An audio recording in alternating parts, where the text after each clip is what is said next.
Hey there, night wanderers. Picture this.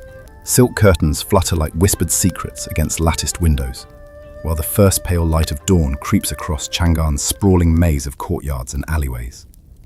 The scent of sandalwood drifts through the air like invisible fingers, caressing everything it touches. You're about to step into shoes that have walked some of history's most precarious paths. Good thing you won't have to actually live this life. So, before you get comfortable, take a moment to like the video and subscribe, but only if you genuinely enjoy what I do here. Tonight we're diving deep into the world of a Tang Dynasty courtesan, where every gesture was performance, every conversation was currency, and every sunrise brought both possibility and peril. Drop a comment below with your location and what time you're listening. I love seeing where our little community of history lovers spans across the globe. Now, dim the lights. Maybe turn on a fan for that soft background hum. And let's ease into tonight's journey together.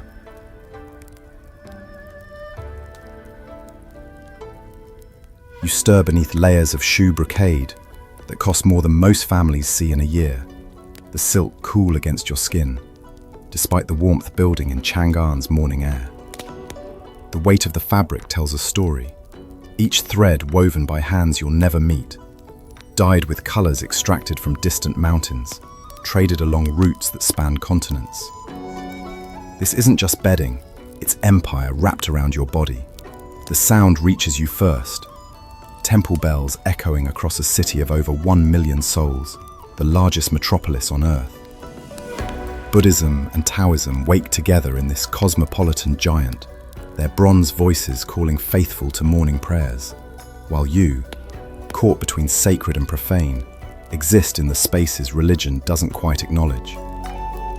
Your chamber sits in the North Hamlet, the Bailey district where Chang'an concentrates its most skilled courtesans.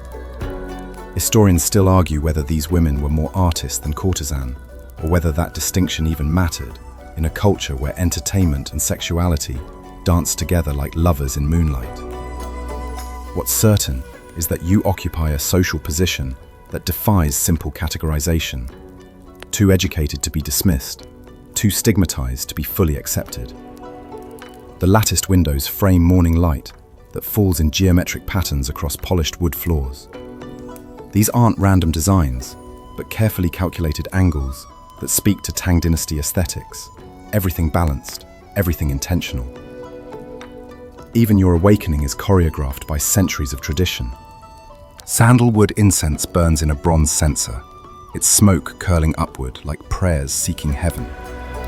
This particular scent was imported from India, carried by merchants who risked bandits and desert storms to deliver luxury to Chang'an's elite.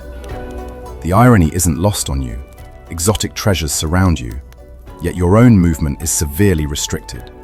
You're simultaneously the most cosmopolitan and most confined woman in the empire. Outside your window, Chang'an awakens with the efficiency of a well-oiled machine. Street vendors begin setting up stalls that will later offer everything from Persian goblets to Korean ginseng.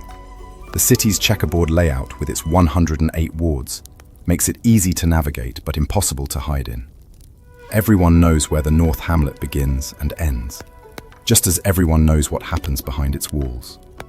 Your silk bedding bears the subtle pattern of cloud scrolls and phoenix feathers, symbols of transformation and rebirth. The irony cuts sharp. Phoenixes rise from ashes, but you've discovered that some ashes never cool enough to allow escape. Still, each morning brings its own small resurrection, its own opportunity to reinvent the performance of being yourself. The weight of another day presses against your consciousness like a gentle but insistent hand. In a few hours, scholars will come seeking witty conversation. Officials will arrive, expecting sophisticated entertainment, and merchants will want cultural translation services. You are Chang'an's human bridge between worlds. East and West, sacred and secular, art and commerce. A servant's footsteps approach in the hallway, soft leather soles whispering against wooden floors. Soon the day's elaborate ritual will begin, transforming you from the woman who dreams to the woman who performs. But for now, in these stolen moments between sleep and wakefulness, you belong entirely to yourself. The morning air carries sounds of a city stirring to life. wooden cartwheels rolling over stone, water sellers calling their wares, the distant clatter of the east and west markets, preparing for another day of international commerce. Chang'an never truly sleeps, but it does pause. And in that pause, you gather strength for whatever today's performance might demand. Your fingers trace the silk's weave, feeling the intersections where horizontal and vertical threads create something stronger than either alone. It's not unlike your own existence, caught between conflicting forces, yet somehow maintaining integrity through sheer craft and determination. The Tang Dynasty demands its courtesans be living poetry, and you've learned to compose yourself fresh each dawn. The sandalwood smoke continues its upward journey, carrying with it the hopes and contradictions of your precarious world. The sound of silk slippers announces your servant's arrival, Liu Mei, a woman whose own story mirrors your trajectory, but diverged at crucial moments.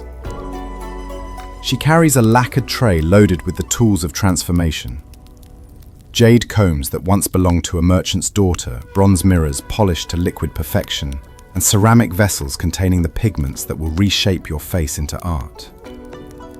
The 7-step beauty ritual begins with rice powder, ground so fine it feels like captured moonbeams between your fingers. This isn't mere vanity, but strategic warfare. In a world where your face pays the bills, every application is calculated for maximum impact. The powder comes from specific rice varieties, cultivated in the south, where humid air creates grains with the perfect consistency for cosmetic use. Liu Mei dusts the powder across your skin with a brush made from rabbit hair, the application so gentle it barely disturbs the morning air. Your natural complexion disappears beneath this alabaster mask, creating the porcelain canvas that Tang Dynasty aesthetics demand. Historians still argue whether this preference for pale skin reflected social values or simply practical necessity in a world without modern skincare. But you know, the truth is simpler. It's what clients expect. The second step brings rouge to your cheeks, but not just any rouge.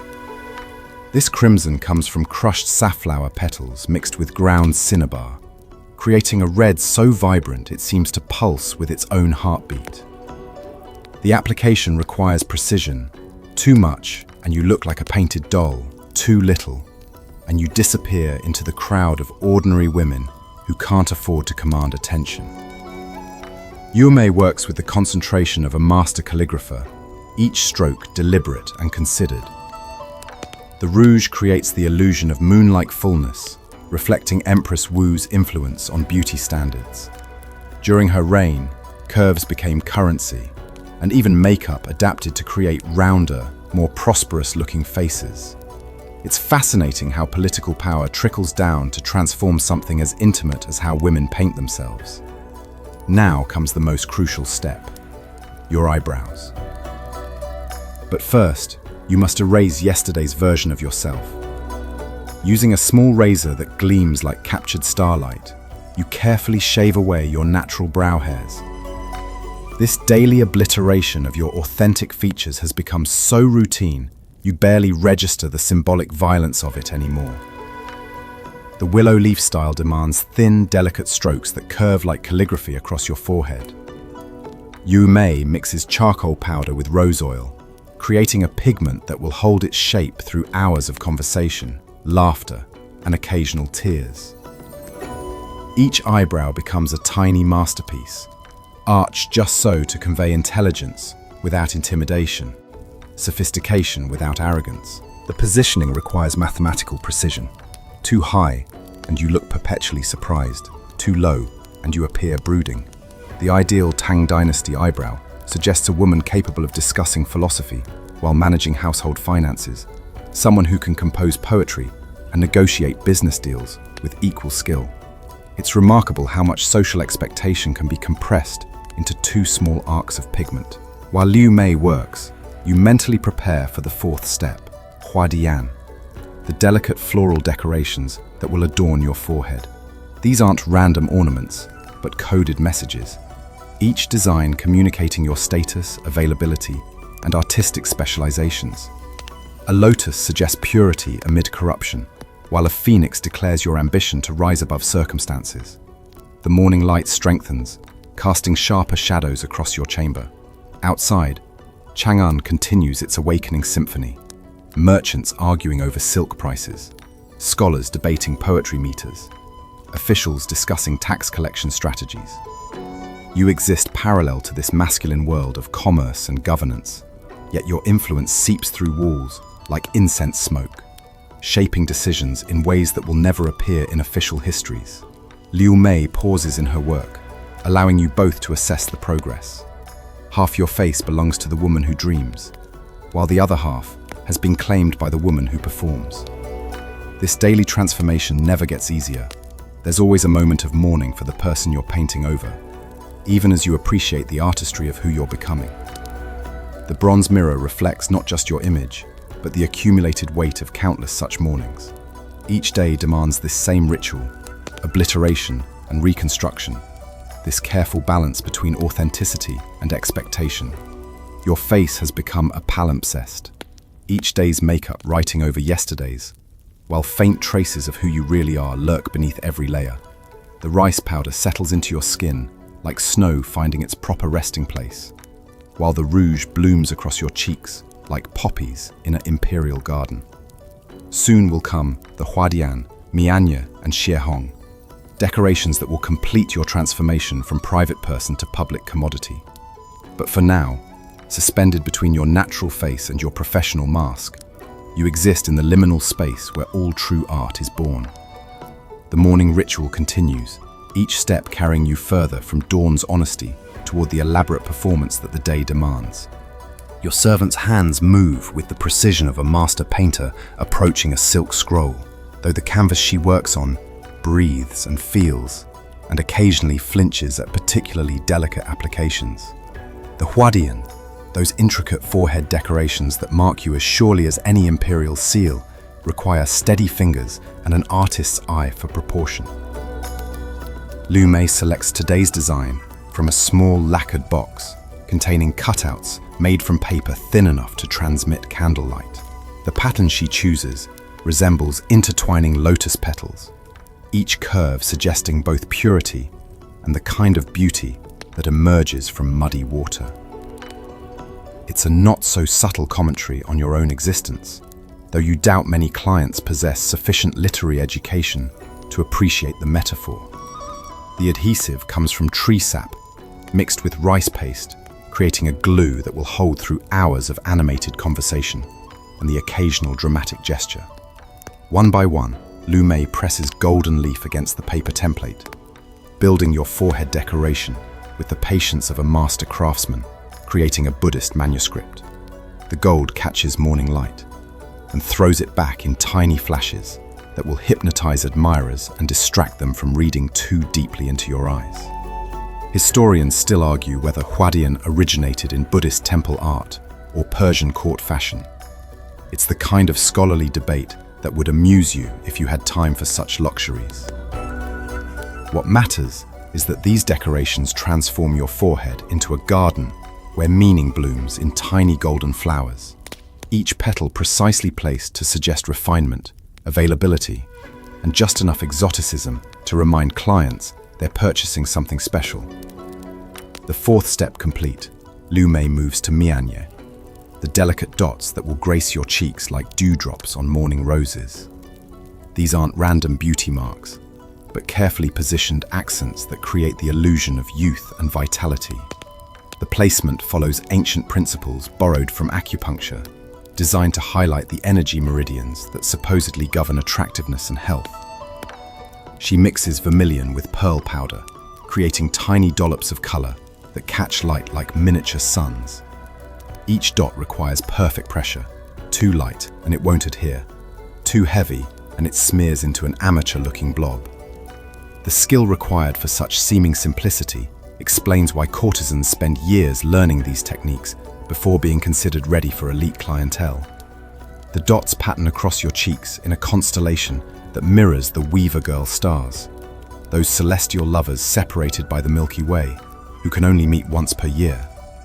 It's a romantic reference that educated clients will recognize and appreciate. another layer of cultural sophistication that justifies the premium rates your house can charge. Now comes Xiehong, the crescent-shaped designs that will grace your temples like tiny moons. These crimson marks, painted with brushes so fine they're made from individual rabbit whiskers, represent the most advanced technique in Tang Dynasty cosmetics. Liu Mei mixes cinnabar with rose oil until the consistency resembles liquid silk. Then begins the delicate work of painting crescents that must be perfectly symmetrical, despite the curved surface of your temples. The Xiehong serves multiple purposes. It draws attention to your eyes, while creating the illusion of a wider, more noble forehead. But more than that, it declares your sophistication to anyone familiar with current fashion trends. Only the most skilled courtesans can successfully wear Xiehong without looking ridiculous. And only the wealthiest houses can afford servants capable of applying it properly. Each crescent requires 3 separate strokes painted in sequence, while the pigment remains workable. Too fast, and the lines blur together. Too slow, and you end up with visible joints, where each stroke begins and ends.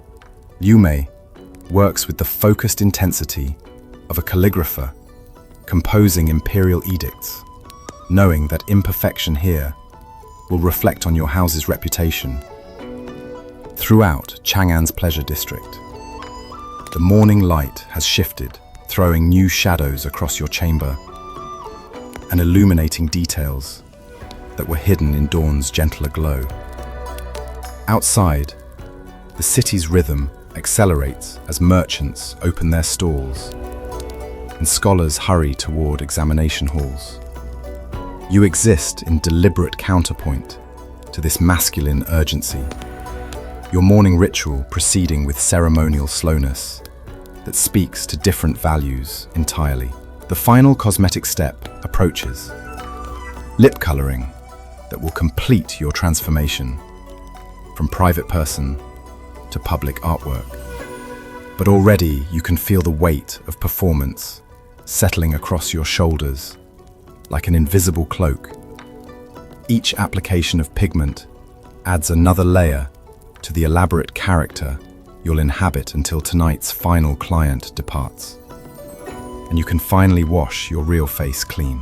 The bronze mirror reflects a woman who looks remarkably like you, but moves with different rhythms, speaks with calculated charm, and thinks primarily in terms of entertainment value. Soon, this painted stranger will take over completely, relegating your authentic self to the quiet spaces between performances where honesty can afford to breathe.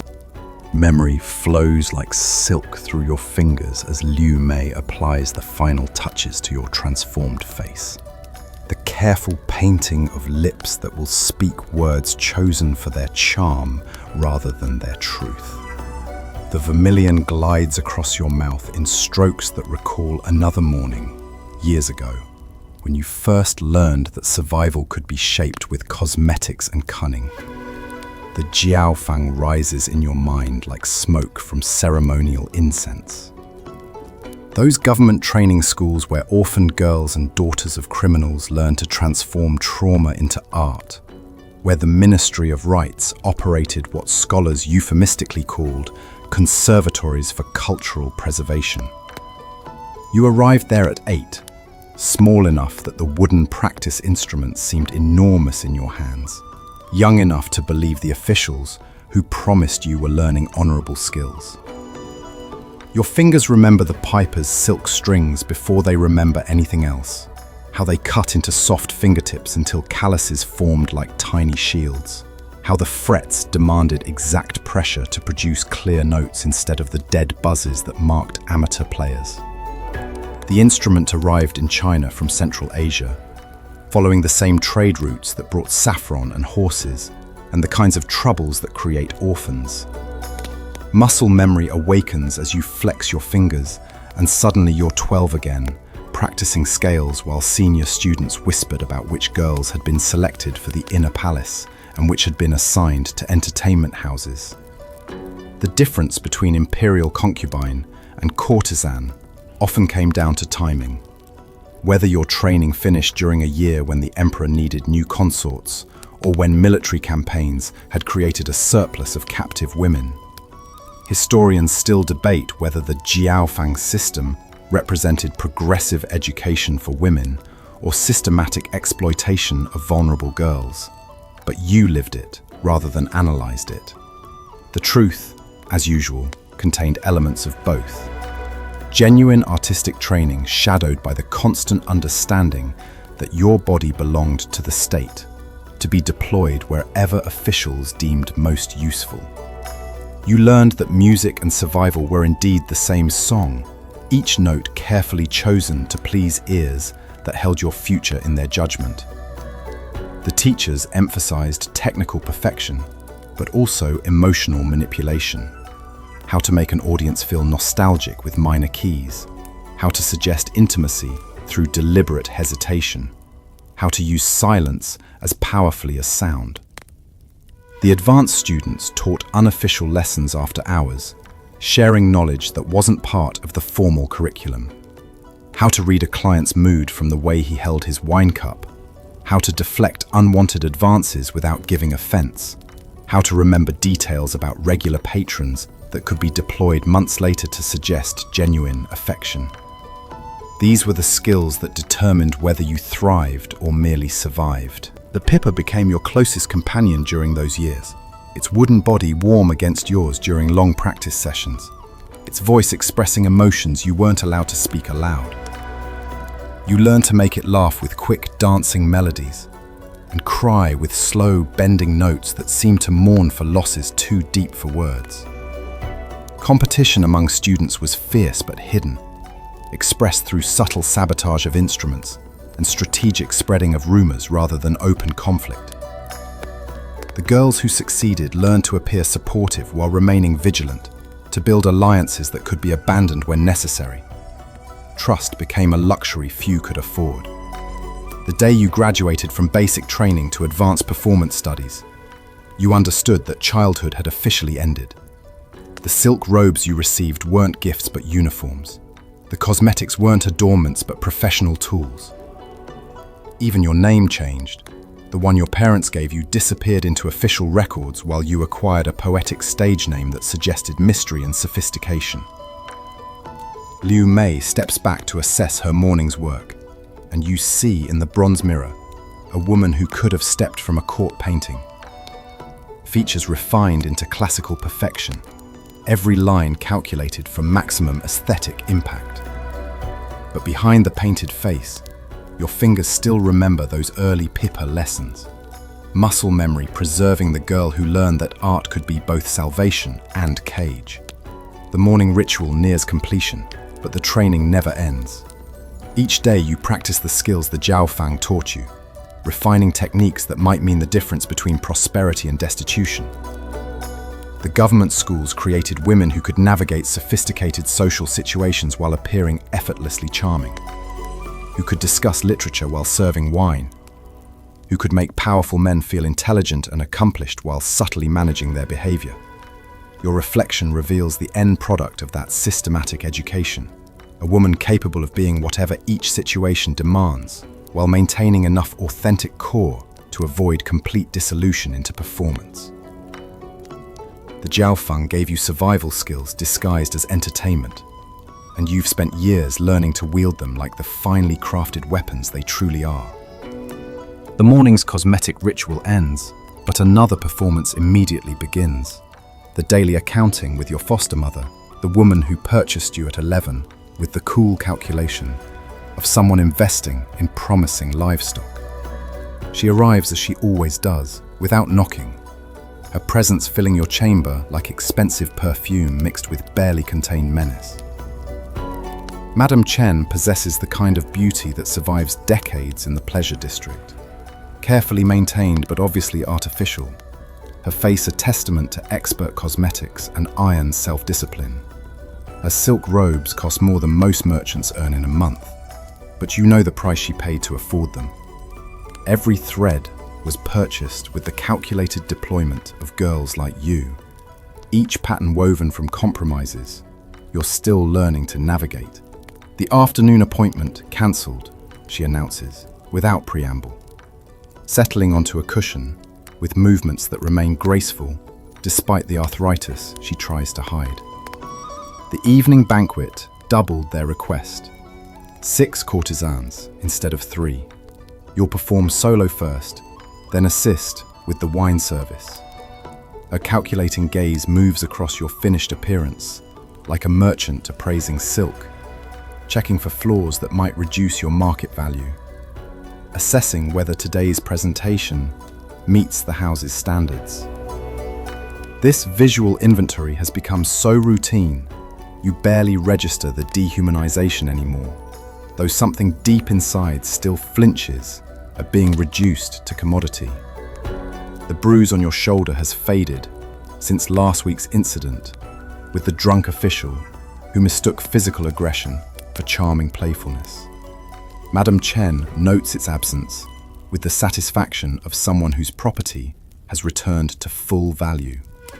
In her world, undamaged goods command premium prices, and she protects her investments with the vigilance of a general defending strategic territory. Your poetry is improving, she concedes, offering the closest thing to praise her position allows. Scholar Wang specifically requested you for next month's literary salon. His patronage could elevate the house's reputation considerably. You nod acceptance while calculating the implications. Wang's approval might bring prestigious clients, but it also means increased scrutiny of your intellectual performances. One poorly chosen reference or misquoted line could damage relationships that took months to build. Success in this business requires mastering not just arts, but also the complex social mathematics that govern elite interactions. Madame Chen produces a small silk pouch containing today's earnings target, a sum that represents the minimum acceptable return on her investment in your training, housing, and maintenance. The amount increases each year as your skills develop and your reputation grows. But so do the expectations accompanying it. Freedom, if it comes at all, lies somewhere beyond numbers you can barely imagine reaching. The Persian merchant brought new incense from Samarkand, she mentions, a tone suggesting this information carries weight beyond mere gossip. He's expressed interest in private cultural consultations. Your language skills would justify premium rates. The implications hover unspoken between you. Foreign merchants often want more than linguistic translation. They seek cultural interpretation that extends into intimate territories. These arrangements can be lucrative, but also dangerous, requiring navigation of customs and expectations you only partially understand. Her business completed, Madame Chen rises with the fluid grace of someone who once occupied your position. The transition from courtesan to madame represents the only upward mobility available in this world, achieved by accumulating enough wealth to purchase younger women and start the cycle again. It's a form of success that requires becoming everything you once feared. Remember the drinking game variations Scholar Lu prefers, she adds before departing. His friends appreciate traditional approaches, but he enjoys demonstrating knowledge of regional differences. Flatter his expertise appropriately. The door closes behind her, leaving you alone with the weight of today's expectations. Each morning brings this same ritual of assessment and assignment, this reduction of human complexity to market variables. Yet within these constraints, you've learned to carve out spaces for authentic expression, moments when performance transcends mere commodity exchange. Your fingers find the pippa strings, muscle memory providing comfort that transcends the morning's business calculations. The instrument doesn't care about earnings targets or client preferences. It responds only to the pressure of your touch and the intention behind each note. In these stolen moments between commercial obligations, you remember why you survived the Jiaofang training and continue surviving whatever each day demands. The music flows from your fingers like water, finding its natural course. melody lines that speak truths your painted mouth isn't allowed to voice. For a few precious minutes, you belong entirely to yourself, your art serving no purpose beyond the simple joy of creation. Then, the morning's first appointment will arrive, and the day's elaborate performance will begin in earnest. But for now, silk strings sing honest songs while Chang'an awakens beyond your windows, both of you preparing for another day's navigation of beauty, power, and the endless complexity of human desire. The sound of silk slippers approaches your door, with the measured pace of someone accustomed to being welcomed wherever he appears. Scholar Wei arrives precisely at the appointed hour, his timing reflecting the kind of self-discipline that enabled him to pass the Jinshi examinations and secure a position in the imperial bureaucracy. These men represent the intellectual elite of the empire, yet here he sits in the North Hamlet, seeking conversation that apparently can't be found in official halls. His robes bear the subtle indicators of rank, silk quality that suggests prosperity without ostentation, colors that indicate status without violating sumptuary laws. The pattern of cranes and clouds speaks to classical education, while remaining appropriately modest for someone who earned his position through merit rather than birth. You've learned to read these textile messages like a merchant evaluates merchandise. I've been contemplating Du Fu's recent work, he begins, settling onto cushions with the easy confidence of someone accustomed to intellectual discourse. His descriptions of war's aftermath suggest a pessimism that borders on dangerous territory. What is your assessment of his political allegiances? The question arrives wrapped in literary discussion, but carries undertones that could prove treacherous. Du Fu's poetry has indeed grown increasingly critical of military campaigns and their cost in human suffering. But expressing agreement too enthusiastically might suggest sympathy with positions that officials consider seditious. Your response must demonstrate sophistication while avoiding political pitfalls. His compassion for common soldiers reflects classical Confucian values, you reply, offering tea with movements choreographed to suggest thoughtful consideration. When he writes of villages emptied by conscription, perhaps he mourns not the policy, but its implementation, the gap between imperial wisdom and local administration. Scholar Wei nods approvingly at your careful navigation of dangerous waters.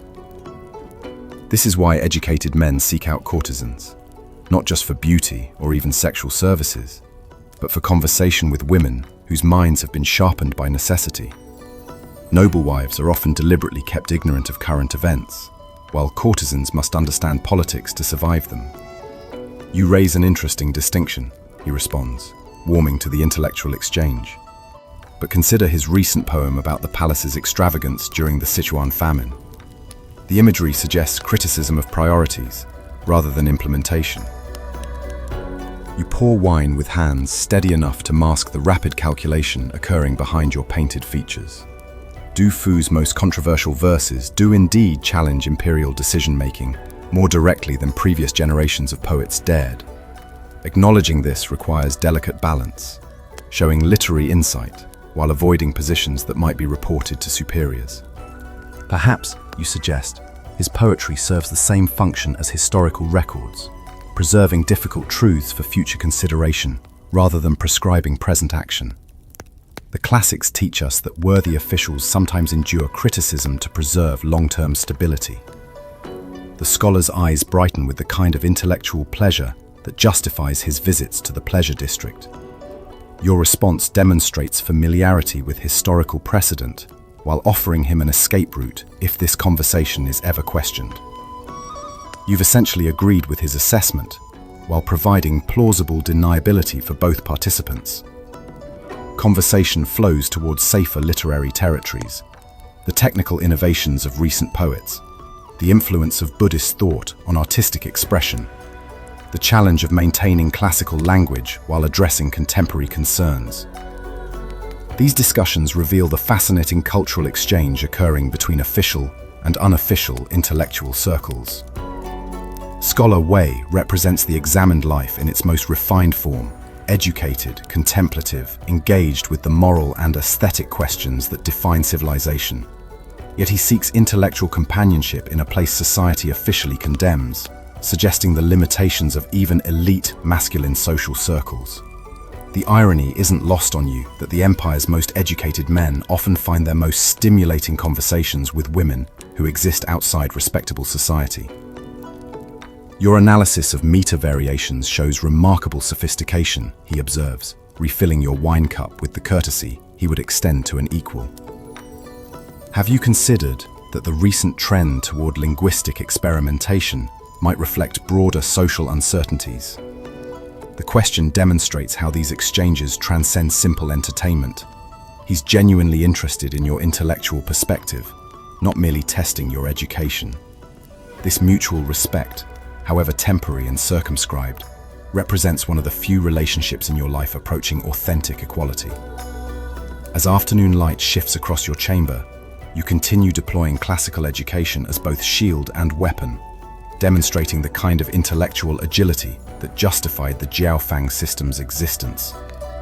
These conversations prove that courtesans serve functions beyond the obvious ones, preserving cultural knowledge, facilitating intellectual exchange, providing outlets for thoughts that can't be safely expressed in official contexts. The scholar prepares to depart with obvious reluctance, having found the kind of stimulating discourse that makes tedious bureaucratic duties more bearable. Tomorrow, he'll return to reviewing tax records and drafting administrative reports.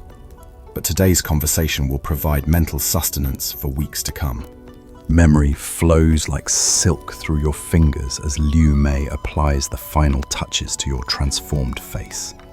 The careful painting of lips that will speak words chosen for their charm rather than their truth. The vermilion glides across your mouth in strokes that recall another morning, years ago, when you first learned that survival could be shaped with cosmetics and cunning. The Jiaofang rises in your mind like smoke from ceremonial incense.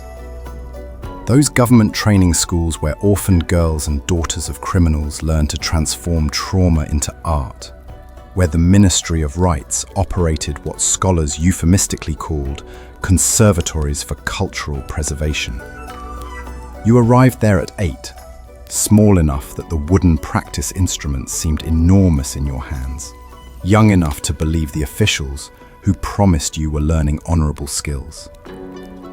Your fingers remember the piper's silk strings before they remember anything else, how they cut into soft fingertips until calluses formed like tiny shields, how the frets demanded exact pressure to produce clear notes instead of the dead buzzes that marked amateur players. The instrument arrived in China from Central Asia, following the same trade routes that brought saffron and horses and the kinds of troubles that create orphans. Muscle memory awakens as you flex your fingers, and suddenly you're 12 again, practicing scales while senior students whispered about which girls had been selected for the inner palace and which had been assigned to entertainment houses. The difference between imperial concubine and courtesan often came down to timing. Whether your training finished during a year when the emperor needed new consorts, or when military campaigns had created a surplus of captive women. Historians still debate whether the Jiaofang system represented progressive education for women or systematic exploitation of vulnerable girls. But you lived it rather than analyzed it. The truth, as usual, contained elements of both. Genuine artistic training shadowed by the constant understanding that your body belonged to the state, to be deployed wherever officials deemed most useful. You learned that music and survival were indeed the same song, each note carefully chosen to please ears that held your future in their judgment. The teachers emphasized technical perfection, but also emotional manipulation. How to make an audience feel nostalgic with minor keys, how to suggest intimacy through deliberate hesitation, how to use silence as powerfully as sound. The advanced students taught unofficial lessons after hours, sharing knowledge that wasn't part of the formal curriculum. How to read a client's mood from the way he held his wine cup, how to deflect unwanted advances without giving offense, how to remember details about regular patrons that could be deployed months later to suggest genuine affection. These were the skills that determined whether you thrived or merely survived. Acceptable. You rule with the authority your role demands, though your tonal pronunciations suggest northern education rather than southern birth. The gentle correction demonstrates your own learning, while providing face-saving humor for the client's obvious deception about his origins. The military advisor draws next, his lot demanding that whoever has the finest horse drinks 7 measures, and explains why superior breeding matters in warfare. This proves particularly amusing since none of the men actually owns horses worthy of discussion, leading to increasingly elaborate fabrications about imaginary steeds. You guide the conversation with subtle interventions, ensuring that competition remains friendly rather than hostile. When tensions threaten to escalate over disputed poetry attributions, you distract the group with questions about their professional expertise, flattering their knowledge while steering discussion towards safer topics. Scholar Wei mentioned that tax collection efficiency has improved dramatically this year, you observe while refilling cups. Such administrative excellence must require remarkable coordination between departments. The officials preen under your attention, each eager to claim credit for governmental successes, while diplomatically minimizing criticism of colleagues. These conversations provide valuable intelligence about court politics and administrative dynamics, information that proves useful in future interactions with other clients. The drinking game continues through several rounds, lots determining increasingly absurd penalties that reduce grown men to giggling schoolboys. You maintain perfect sobriety while appearing to participate fully, a skill that requires careful cup management and strategic spilling when no one is watching closely. As afternoon progresses toward evening, the officials' inhibitions dissolve like sugar in tea. Conversations become more honest, complaints about superiors emerge, and carefully guarded opinions surface. You listen with the attention of someone whose survival depends on understanding power dynamics, filing away details for future reference. The Registrar of Rules declares a special penalty, you announce with mock solemnity, producing a particularly elaborate lot reserved for special occasions. Whoever can best explain why Tang Dynasty courtesans possess superior conversational skills drinks nothing, but everyone else drinks double measures. The ensuing debate provides exactly the kind of intellectual validation these men seek. They compete to praise your education, wit, and cultural sophistication, while consuming enough wine to ensure tonight's entertainment remains memorable. You've transformed their simple desire for alcohol into an elaborate celebration of their own discernment and sophistication. The silver canister continues its work, lots determining drinking obligations, while you orchestrate social dynamics with the skill of a master musician conducting an imperial orchestra. The lacquered wooden top spins across the table's polished surface like a dancer caught in perpetual motion, its carved features depicting what Tang Dynasty aesthetics deemed a Western barbarian, the kind of exotic figure that fascinates and disturbs Chinese sensibilities in equal measure. The game reaches its crescendo as 3 increasingly intoxicated officials lean forward with the intense concentration of scholars debating classical texts, their scholarly dignity abandoned to childlike anticipation. Spin the Barbarian represents the intersection of xenophobia and entertainment that characterizes much of Chang'an's cultural life. The capital may be cosmopolitan, welcoming traders from Persia and Byzantium, but underlying tensions simmer beneath the surface tolerance. This particular drinking game transforms those anxieties into amusement, allowing participants to laugh at foreign features while avoiding direct confrontation with actual foreigners. The carved figure rotates with hypnotic precision, its painted beard and prominent nose exaggerated to emphasize difference from Chinese features. The craftsmanship is remarkable. Some anonymous artisans spent considerable time creating this small masterpiece of cultural othering, every detail calculated to evoke both fascination and superiority. Official Zhang watches the spinning top with the focus of a military strategist planning siege tactics. His earlier confidence has dissolved into wine-soaked anxiety as he realizes that mathematical probability cares nothing for social rank or administrative authority. The barbarian's pointing finger could just as easily select a high-ranking official as a junior clerk, reducing imperial hierarchy to random chance. Remember, you announce with ritual solemnity. Whoever the barbarian selects must drain his cup completely. No sipping, no hesitation, no appeals to cultural sensitivity. The rules carry mock-serious weight, transforming a simple drinking game into temporary theatre where social conventions can be safely suspended. The top's rotation slows with mathematical inevitability, its wobbling motion creating suspense that grips even these sophisticated men, like children watching street performers. Each revolution brings the carved finger closer to its final destination, building tension that transforms government clerks into gambling addicts awaiting fate's verdict. Treasury Clerk Liu fidgets with obvious nervousness, his earlier bravado evaporating as the wooden barbarian's trajectory appears increasingly likely to select him as the next victim. His cup contains the house's most potent wine, a rice vintage aged in buried clay vessels until it reaches alcohol content capable of stunning water buffalo.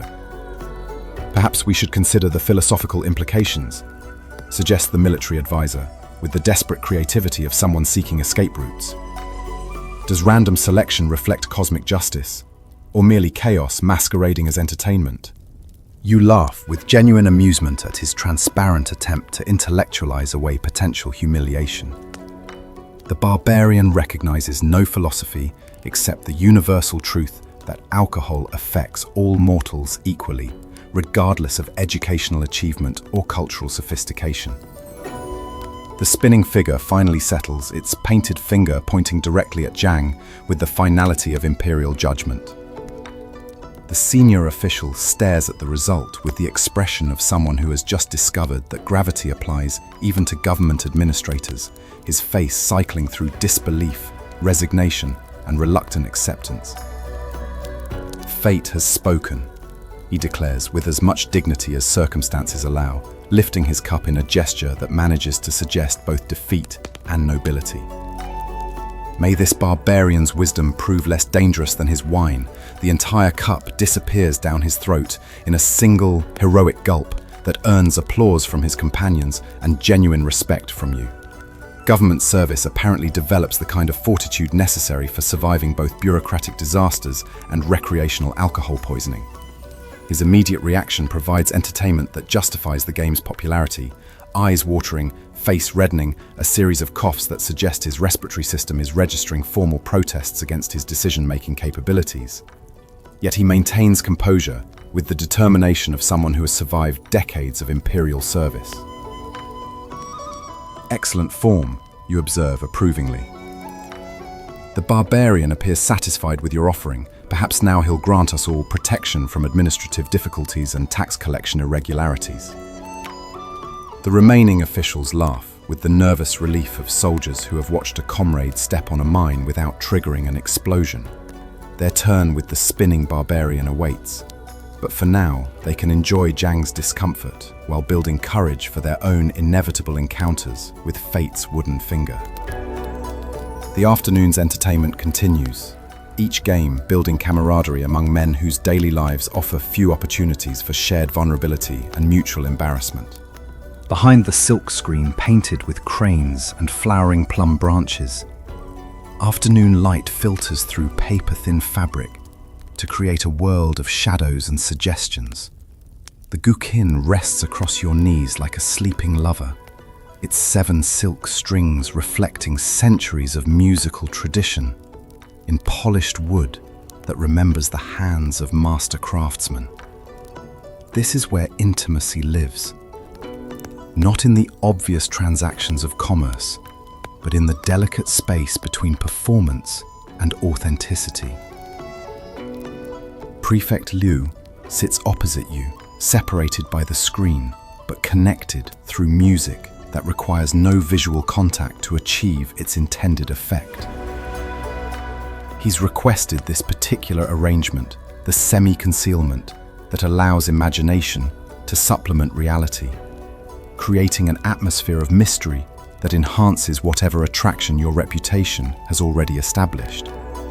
Your fingers find the familiar positions on the guqin's surface, muscle memory guiding you to frets that will produce the ancient melody, high mountains, flowing water.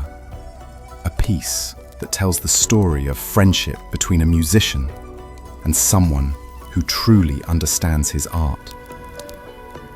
The choice isn't accidental. You're setting emotional parameters for what follows, suggesting that genuine appreciation transcends mere commercial transaction. The first notes emerge with the clarity of temple bells, each tone pure enough to carry meaning beyond melody. The guqin's voice possesses qualities that other instruments cannot match, a subtle resonance that seems to speak directly to the listener's inner landscape, bypassing rational thought to touch something deeper and more vulnerable. Prefect Lu's breathing changes as the music develops, becoming slower and deeper in the way that indicates complete attention. He's wealthy enough to afford the finest courtesans in Chang'an, educated enough to appreciate sophisticated entertainment, powerful enough to demand whatever pleasures his position can command. Yet here he sits, content to listen while shadows dance across silk screens. You modulate into a more complex section, where melody lines interweave like lovers' conversations, each note responding to its predecessor while anticipating what follows. This is where technical skill transcends mere competence to become art, where years of training coalesce into expression that needs no explanation or justification. The music flows between you like shared breath, creating intimacy that paradoxically depends on separation. The screen allows both participants to imagine perfection while avoiding the harsh clarity that direct contact might reveal. In this twilight space, flaws disappear and only essence remains. Your interpretation emphasizes the melancholy aspects. Liu observes softly. You pause, considering his observation with the respect it deserves. The mountain may be magnificent, but it's the stillness between notes that allows water to find its course. Silence teaches patience while sound celebrates discovery. His appreciative murmur suggests you've struck the proper balance between profundity and accessibility. These moments of authentic artistic exchange represent the most valuable service you provide, not physical pleasure, but emotional understanding, the recognition that beauty exists even in circumstances that society officially condemns. The melody continues developing, your fingers exploring variations that transform familiar themes into personal statements. Each phrase becomes a small conversation between tradition and innovation, between the ancient wisdom embedded in classical compositions and your own contemporary understanding of their emotional content. Through the screen's translucent surface, you observe Lu's silhouette as he relaxes completely into the music's embrace. His official responsibilities disappear, replaced by the simple pleasure of someone experiencing art without agenda or expectation. This transformation justifies every hour you've spent practicing, every sacrifice made to achieve technical mastery. The afternoon light continues shifting, creating new patterns on the screen that dance in harmony with your musical phrases. Chang'an exists beyond these walls. Bustling markets, administrative offices, the constant pressure of imperial service. But here, time moves according to different rhythms entirely. Your performance approaches its conclusion with the gentle inevitability of sunset, each note leading toward resolution while savoring the journey itself. The final chord hangs in afternoon air like incense smoke, gradually fading until only silence remains to mark the boundary between art and conversation. Magnificent, Lu whispers, and you hear in his voice the kind of satisfaction that money cannot purchase directly. The recognition that he has experienced something authentic amid a world increasingly dominated by calculated exchanges and political necessities. The poetry competition begins with the kind of formal courtesy that conceals knives beneath silk sleeves. Master Zhao arrives as evening shadows lengthen across your chamber. his reputation as Chang'an's most celebrated court poet, preceding him like expensive perfume. Tonight's challenge carries stakes beyond mere entertainment. Your house's literary credibility hangs in the balance, along with your personal standing among the capital's cultural elite. He settles onto cushions with the fluid grace of someone accustomed to commanding attention wherever literature is discussed. His silk robes bear subtle patterns that reference classical texts, while his jade accessories indicate wealth accumulated through imperial patronage. This is what success looks like when talent aligns with political favor, when artistic skill finds profitable expression within official channels. I've heard remarkable things about your poetry, he begins, his tone carrying just enough condescension to establish the evening's power dynamics. They say you compose verses that demonstrate surprising sophistication for someone of your background. The insult arrives wrapped in apparent compliment, suggesting that your social position makes artistic achievement unexpected rather than admirable. You respond with a smile carefully calibrated to acknowledge his superiority while maintaining dignity. Master Zhao honors me with his attention. Perhaps tonight will prove whether reputation exceeds reality. Wine is poured according to ritual precedents. You serve him first, then yourself. The choreography reinforcing social hierarchy while creating space for artistic exchange. The cups themselves tell stories through their decoration. His bears imperial dragon motifs, indicating court access, while yours displays flowering vines, suggesting beauty constrained by circumstances beyond your control. Shall we begin with improvisation on assigned themes? You suggest, knowing that spontaneous composition represents the highest level of poetic skill. Or would Master Zhao prefer to discuss technical innovations in recent verse? His eyes glitter with the kind of predatory intelligence that has elevated him above countless literary competitors. Improvisation demonstrates true ability.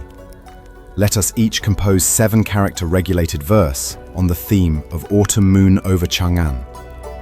Time limit: until this incense stick burns halfway down. The challenge is deliberately difficult. Regulated verse demands precise tonal patterns and structural requirements that leave little room for error, while the assigned theme risks cliché unless handled with exceptional originality.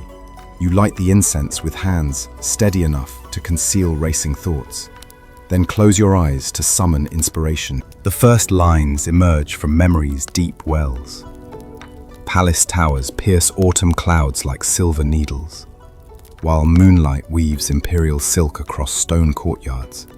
The opening establishes setting, while introducing metaphors that will develop throughout the composition. Technical competence demonstrated through seamless integration of imagery and meaning. Master Zhao works in parallel, his lips moving silently as he tests syllable counts and tonal progressions. The concentration required for this level of composition transforms both participants into intense private worlds where only language and rhythm matter, external circumstances temporarily forgotten. Your second couplet builds on the established imagery. Marketplace voices fade as evening drummers mark time. Night blooming flowers open to receive celestial light. The progression moves from public spaces to intimate observations, creating emotional depth while maintaining structural requirements. The incense burns with steady determination, measuring time in aromatic increments that add pressure to an already demanding creative process. Poetry competitions represent intellectual gladiatorial combat, each word choice potentially decisive in determining victory or humiliation. Master Zhao completes his composition with theatrical flourish, setting down his brush with the satisfaction of someone confident in his achievement. Traditional imagery elevated through original perspective, he announces, then recites verses that demonstrate his formidable technical skill, while revealing precisely why court poets sometimes lack emotional authenticity. Your final couplet emerges with the inevitability of dawn. What sage distinguishes between palace moon and brothel moon? Both silver coins purchase light, though merchants name different prices. The conclusion carries subtle political commentary, wrapped in aesthetic philosophy, suggesting that artificial distinctions often matter less than natural similarities.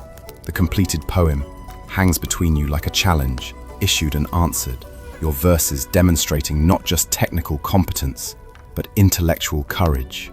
You've managed to address the assigned theme while commenting on social hierarchy and the arbitrary nature of value systems. Master Zhao's expression cycles through surprise, calculation, and grudging respect as he processes your achievement. The poem succeeds on multiple levels, as artistic creation, intellectual statement, and strategic self-presentation that demands acknowledgement of your capabilities. Remarkable, he concedes finally, the word carrying more weight than elaborate praise. Your understanding of parallelism exceeds many academy graduates, while your thematic development shows genuine originality. The ivory problem might be resolved through proper categorization. You continue in Chinese, demonstrating how language choice affects meaning. Perhaps presenting it as tribute-style offerings from grateful, distant allies, rather than commercial goods from foreign merchants, would align with official preferences. Ahmed laughs with the appreciation of someone who recognizes expert advice when he hears it. You understand bureaucratic psychology better than most natives. How do you suggest approaching the silk tax assessment that has my colleagues so concerned? The conversation shifts into complex territory, where commercial law intersects with imperial policy. Recent changes in taxation have created confusion about whether Persian silk competes with domestic production or complements it, leading to arbitrary decisions that can devastate entire trading ventures. Emphasize technological exchange rather than economic competition, you advise. Chinese officials appreciate when foreign knowledge enhances domestic capabilities. Perhaps your silk weaving techniques could be presented as contributions to imperial workshops rather than challenges to Chinese supremacy. Your fingers trace patterns on the table's surface as you explain how cultural pride affects commercial policy, illustrating concepts through gestures that transcend language barriers. These conversations require constant translation between worldviews that organize reality according to fundamentally different principles. The Buddhist monastery on Vermilion Bird Avenue has connections with Sogdian communities, you mention, providing practical information that could prove valuable. Abbot Chen speaks several Persian dialects and maintains correspondence with religious leaders throughout Central Asia. His recommendation might carry weight with customs officials. Ahmed pulls out a silk pouch containing samples of his finest merchandise. Fabric so delicate it seems to capture moonlight in its weave, colors that speak of distant mountains and unfamiliar flowers. Each piece represents months of labor by artisans whose names will never appear in official records. Would you be willing to accompany me to tomorrow's meeting with the Trade Ministry? He asks. Your linguistic skills, combined with cultural insight, could mean the difference between profit and disaster. The request carries both opportunity and danger. Success could establish valuable connections with the Persian merchant community, but failure might damage your reputation among clients who value discretion above all else. Every decision in this precarious existence requires calculation of risks versus potential rewards. Outside your window, Chang'an's evening markets come alive with the polyglot voices of international commerce. Arabic, Persian, Turkish, Sanskrit, and a dozen other languages creating the soundtrack of imperial prosperity. A silk merchant from Samarkand sits across from you, like a man navigating between worlds, his dark eyes holding the accumulated wisdom of someone who has successfully traded words and goods across continents. Ahmad ibn Yusuf speaks Persian with the fluid elegance of educated nobility, but his Chinese remains carefully formal, requiring the kind of cultural translation that extends far beyond mere linguistics. The customs officials grow increasingly creative in their interpretation of tribute versus trade, he begins, his frustration evident despite diplomatic language. Yesterday they insisted that my ivory came from imperial elephants rather than private herds, demanding documentation that exists nowhere in my native land. You pour tea with movements designed to suggest both respect and competence, understanding that tonight's conversation will require careful navigation of legal, cultural, and commercial complexities. Persian merchants occupy a precarious position in Chang'an, welcome for their wealth but viewed with suspicion due to their foreign customs and religious practices. Perhaps the distinction lies in presentation rather than substance, you suggest, switching to Persian to demonstrate your linguistic capabilities. Officials often respond favorably when foreign customs are explained in terms of Chinese precedent rather than Persian tradition. His eyebrows rise with genuine surprise at your fluency. Most courtesans learn enough Persian to conduct basic commerce, but your pronunciation suggests serious study of the language's subtleties. This linguistic skill represents valuable currency in a cosmopolitan capital where cultural brokers command premium rates. Your accent suggests education in formal Persian rather than marketplace conversation, he observes. Where did a Chinese courtesan acquire such sophisticated language training? The question carries implications about your background that require careful handling. Persian merchants often assume that exceptional education indicates noble birth fallen on hard circumstances, a romantic notion that overlooks the more mundane reality of government training programs designed to produce useful specialists. The Jiaofang schools teach whatever skills serve imperial interests, you reply. Chang'an's foreign community requires intermediaries who understand both language and custom. Education follows necessity. You refill his cup while mentally reviewing what you know about Sogdian commercial practices, Persian religious observances, and the various Central Asian kingdoms that Ahmad might represent. Each cultural detail could prove crucial in helping him navigate Chinese bureaucracy successfully. The Buddhist temple rises from Chang'an's urban maze like an island of contemplation in an ocean of commerce, its wooden pagoda reaching toward heaven with the determination of prayer made architectural.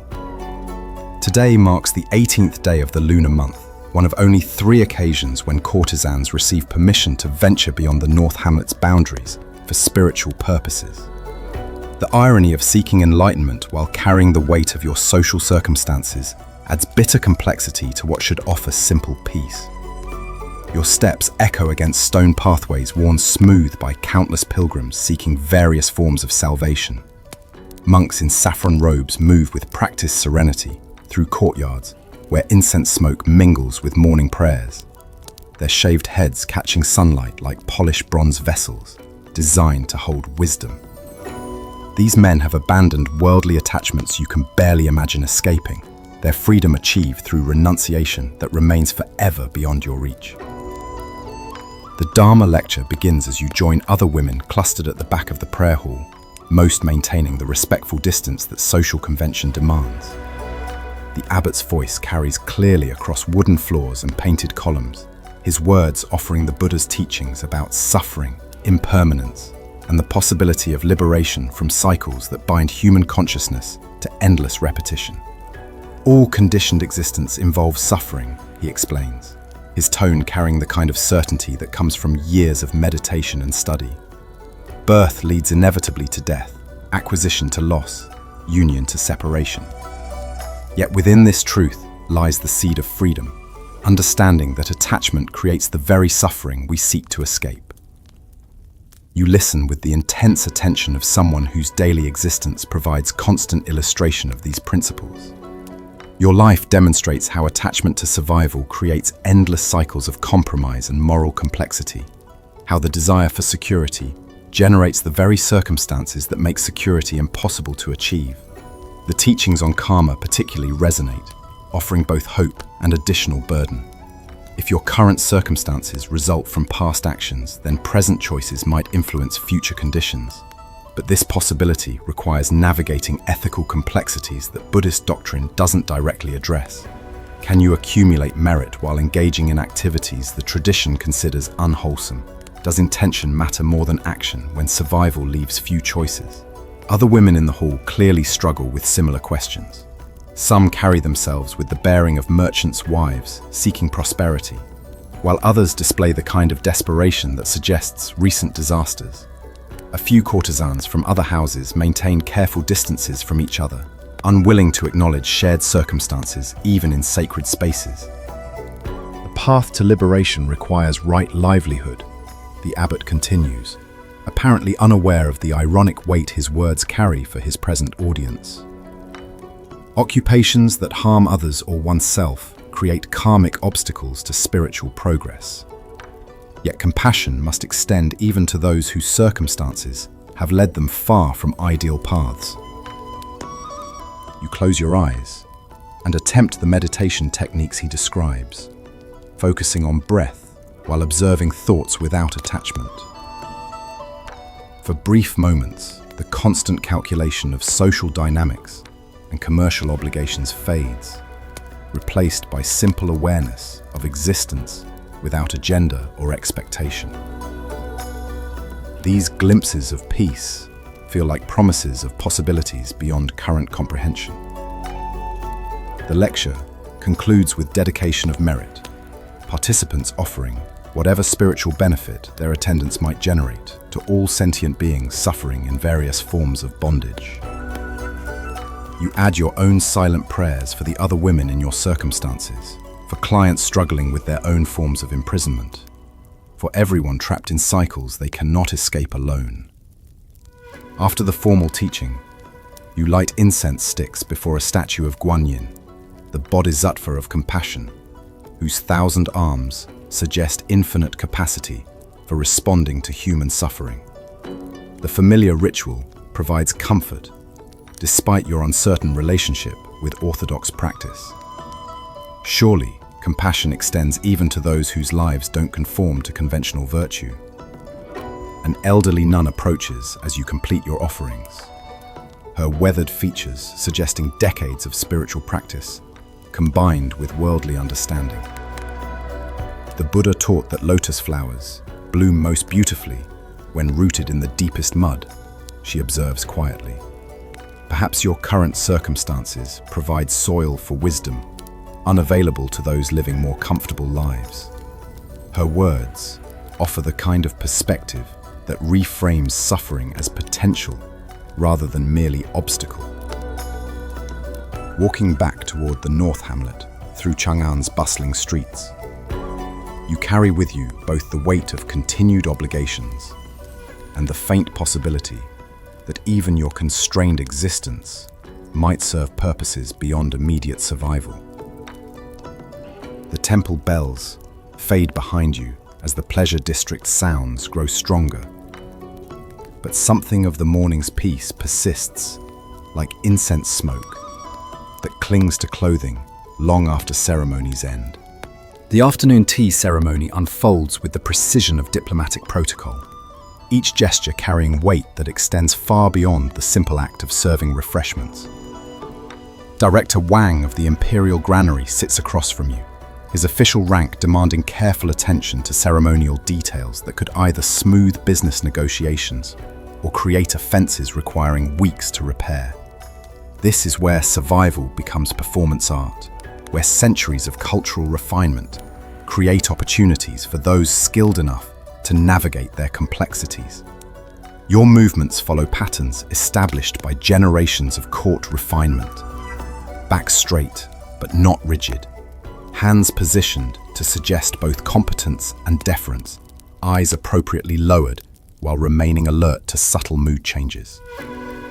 The tea service itself represents a small fortune in imported ceramics and rare leaves, each piece chosen to communicate respect for your guest's position while demonstrating your house's sophistication. The spring harvest from Fujian arrived this morning, you mention while warming the delicate porcelain cups with the first rinse of hot water. The merchant assured me these leaves were picked during the optimal window between storms, when mountain mists create the conditions that produce the most complex flavor profiles. Director Wang nods approvingly, recognizing both the quality of your selection and the cultural knowledge required to discuss tea with appropriate sophistication. Government officials appreciate courtesans who understand that conversation about luxury goods often serves as coded discussion of larger political and economic issues. You measure the tea leaves with careful precision. Too little, and the flavor remains weak. Too much, and bitterness overwhelms subtlety. The timing requires equal attention as you pour water heated to the exact temperature that will extract optimal flavor without destroying delicate compounds that distinguish premium tea from ordinary market varieties. The granary's efficiency has improved remarkably this year. You observe while the first steeping develops. Such administrative excellence must require extraordinary coordination between storage, distribution, and quality control systems. His chest swells with obvious pride at recognition of his professional achievements. These conversations serve multiple purposes: gathering intelligence about government operations, flattering officials whose goodwill could prove valuable, and demonstrating the kind of informed interest that justifies premium entertainment rates. The first serving disappears into appreciative silence as Director Wang evaluates both flavor and your preparation technique. His expression suggests satisfaction with your performance, though his next comment reveals the kind of testing that characterizes interactions between officials and courtesans. I'm curious about your assessment of recent grain price fluctuations, he says, watching your reaction carefully. Your house presumably purchases supplies from the same markets that serve government operations. Have you noticed unusual patterns that might concern administrative planning? The question walks dangerously close to requesting information about black market activities that might affect official price controls. Your response must demonstrate economic awareness while avoiding details that could implicate your house in questionable commercial relationships. Seasonal variations follow predictable patterns, you reply carefully, though foreign merchants occasionally create temporary disruptions when their ships arrive simultaneously. Nothing that suggests systematic problems with imperial distribution systems. He relaxes slightly at your diplomatic non-answer, apparently satisfied that you understand appropriate boundaries while possessing enough market knowledge to provide useful perspective if circumstances required it. These conversational dances establish the kind of mutual trust that characterizes successful long-term relationships between officials and entertainment establishments. The tea ceremony continues through several rounds, each steeping producing subtly different flavor profiles that provide natural topics for discussion, while allowing both participants to evaluate each other's sophistication and reliability. By the fourth serving, genuine relaxation begins replacing formal courtesy, as the afternoon's pressures dissolve into shared appreciation for simple pleasures. Your technique reflects serious study, Director Wang observes. The timing and temperature control suggest training beyond casual familiarity with tea preparation. You incline your head with appropriate modesty while refilling his cup. The Jiaofang schools emphasize that proper entertainment requires understanding cultural refinements that distinguish sophisticated society from mere wealth accumulation. His knowing smile suggests appreciation for your indirect reference to the nouveau riche merchants, whose commercial success hasn't yet translated into cultural acceptance among established elites. These subtle class distinctions matter enormously in Chang'an's complex social hierarchy. The afternoon light shifts as conversation moves from tea appreciation to broader cultural topics: poetry, music, the challenges of maintaining traditional values while adapting to changing circumstances. These discussions create the kind of intellectual intimacy that transforms commercial transactions into something approaching genuine human connection, however temporary and constrained by circumstances beyond either participant's control. The sound of silk rustling announces her arrival before her shadow appears in your doorway. Duzi Li, the head courtesan, whose elevated status serves as both inspiration and warning to everyone in the North Hamlet. She moves through your chamber with the fluid confidence of someone who has successfully navigated decades in the pleasure district, her survival transforming what began as desperate circumstances into something approaching genuine power.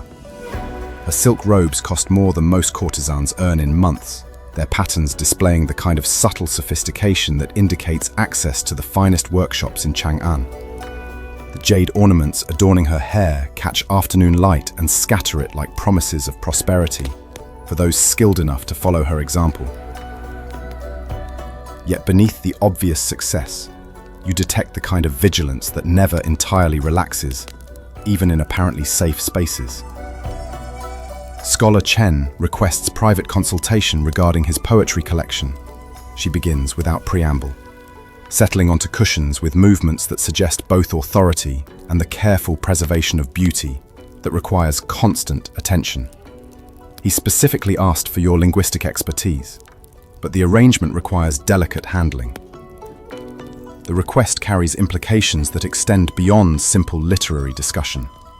Scholar Chen represents the kind of high-ranking official whose patronage could elevate your entire house's reputation. But such opportunities often involve complications that less prestigious clients never present. Success demands navigating expectations that remain deliberately unclear, while avoiding mistakes that could prove professionally devastating. His particular interests? You inquire, understanding that intelligence gathering precedes every significant client interaction. The more you know about Chen's preferences, prejudices, and pressure points, the better you can shape your performance to achieve optimal results. Duzi Li's smile carries the knowing quality of someone who has successfully managed similar negotiations countless times. Classical refinement with contemporary relevance. He appreciates women who can discuss Tang poetry innovations while maintaining appropriately feminine deportment. Intellectual stimulation balanced with proper deference. She produces a small silk scroll containing background information about Chen's career, family connections, and recent political positions. This kind of detailed preparation distinguishes successful courtesans from those who rely primarily on physical attraction. Understanding that elite clients often seek validation of their sophistication rather than simple sexual services. The challenge lies in his recent appointment to the Poetry Academy, she continues. His colleagues watch for evidence that he lacks appropriate literary standards. Your conversation will likely be repeated in official circles, requiring careful attention to both content and presentation. You study the scroll while calculating the complex dynamics involved. Success with Scholar Chen could establish valuable connections throughout the literary establishment, but failure might damage your reputation among the educated elite who represent your most reliable client base. Every response will be evaluated not just for intellectual merit, but for evidence of proper social attitudes. His poetry collection focuses on what themes, you ask, beginning the mental preparation required for high-stakes cultural performance. Understanding his artistic preoccupations will allow you to prepare complementary observations and appropriately flattering analysis. Nostalgic treatments of classical themes with subtle commentary on contemporary administrative challenges, Duzi Li explains. He favors regulated verse that demonstrates technical mastery while suggesting political wisdom. Approach his work as serious artistic achievement deserving scholarly attention. The conversation shifts to practical considerations, appropriate costume choices that suggest cultivation without ostentation, optimal timing for literary discussions versus social conversation, strategies for managing other clients' potential jealousy if word spreads about this prestigious appointment. Remember that your performance reflects on the entire house, she reminds you, her tone carrying the kind of authority that built her current position through years of successful client management. Scholar Chen's satisfaction could attract similar clients, while disappointment might close doors throughout the official establishment.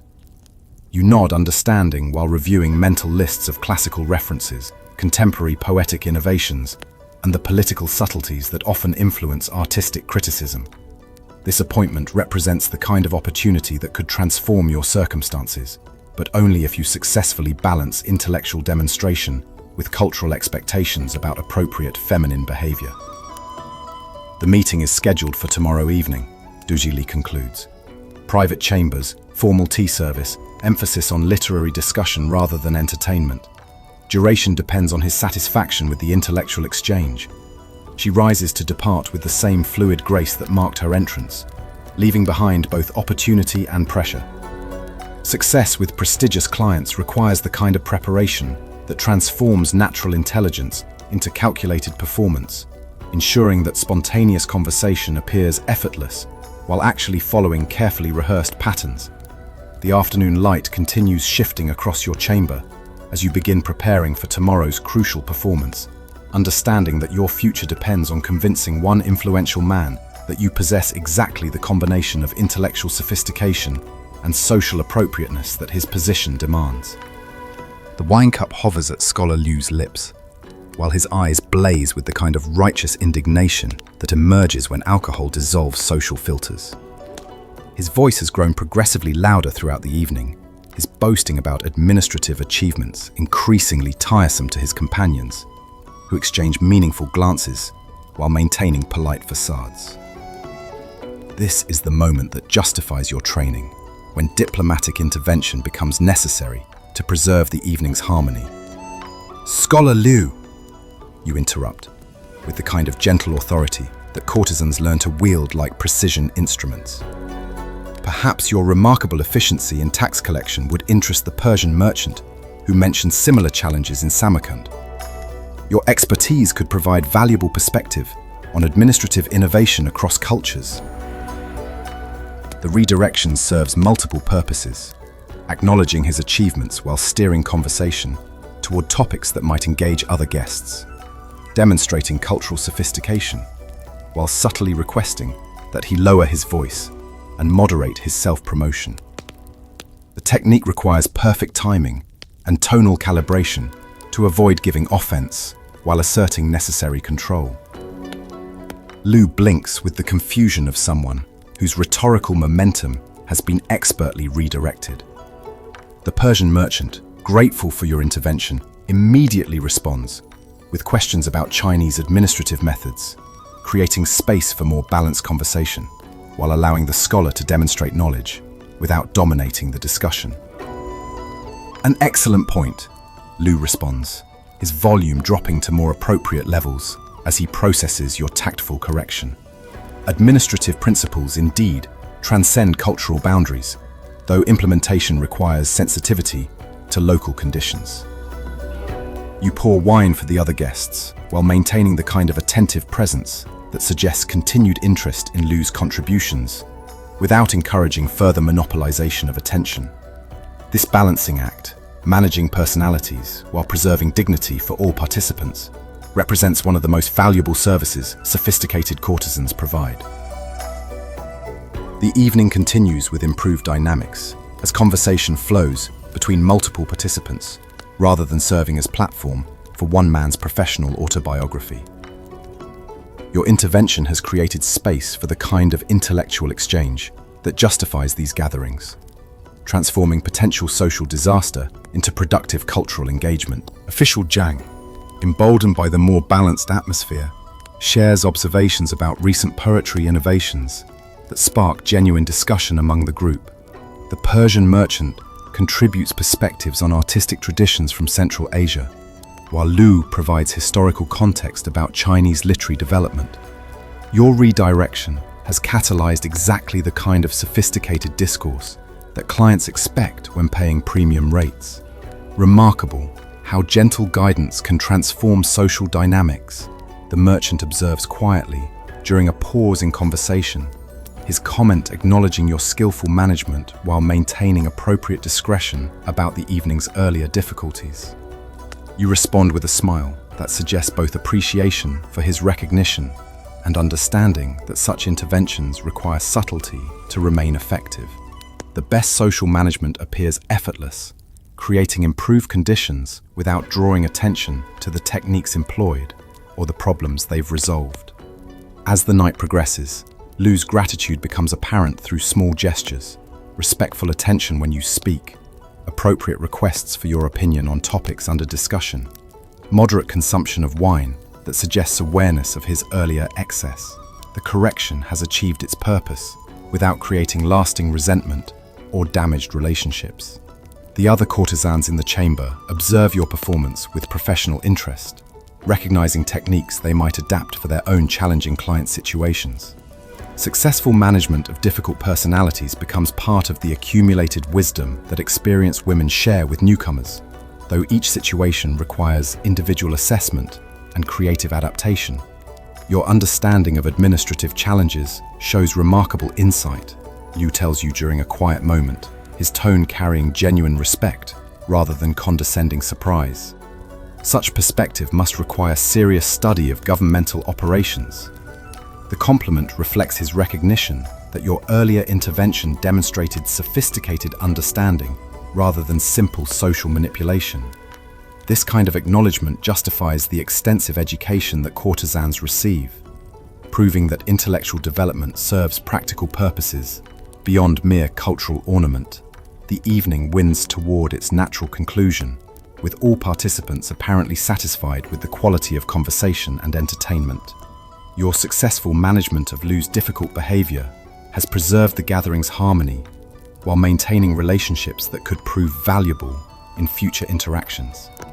Tomorrow will bring new challenges, requiring similar diplomatic skills, but tonight's success reinforces your growing reputation as someone capable of handling complex social situations with the kind of grace that transforms potential disasters into opportunities for enhanced connection. The West Market's evening transformation begins as official trading hours end, and Chang'an's unofficial economy awakens in shadows between legitimate stalls. Through your chamber window, you glimpse the forbidden world of night vendors preparing their mobile feasts. Stuffed pancakes sizzling over charcoal braziers, exotic pastries that blend Persian techniques with Chinese ingredients, the aromatic chaos of international cuisine that makes your mouth water with frustrated longing.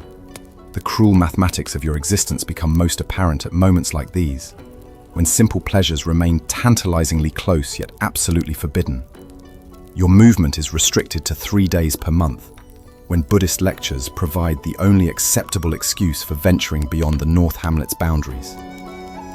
Freedom, even the basic freedom to purchase street food or browse market stalls, exists as luxury more precious than silk or jade.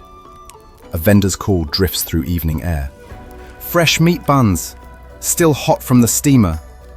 And you imagine the sensation of choosing your own meal, of wandering among stalls without purpose beyond curiosity and appetite. Such fantasies represent dangerous indulgence, creating desires that serve no practical purpose, while highlighting the vast distance between your circumstances and those of ordinary women. The night market vendors represent Chang'an's cosmopolitan essence. Han Chinese, working alongside Sogdian immigrants, Persian refugees serving dishes that recreate distant homeland flavors, Korean merchants offering kimchi that provides welcome contrast to local cuisine. This cultural mixing creates innovation that would be impossible in more restrictive environments. Yet you can only observe from behind latticed windows. Street musicians begin their evening performances as foot traffic increases, their instruments creating soundtracks for commercial interactions that span continents.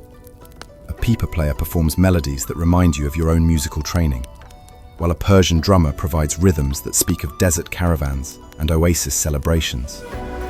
Music flows freely through Chang'an's streets, while your own performances remain confined to private chambers. The economic vitality displayed below your window demonstrates the Tang Dynasty's remarkable success in creating prosperity through international trade and cultural exchange.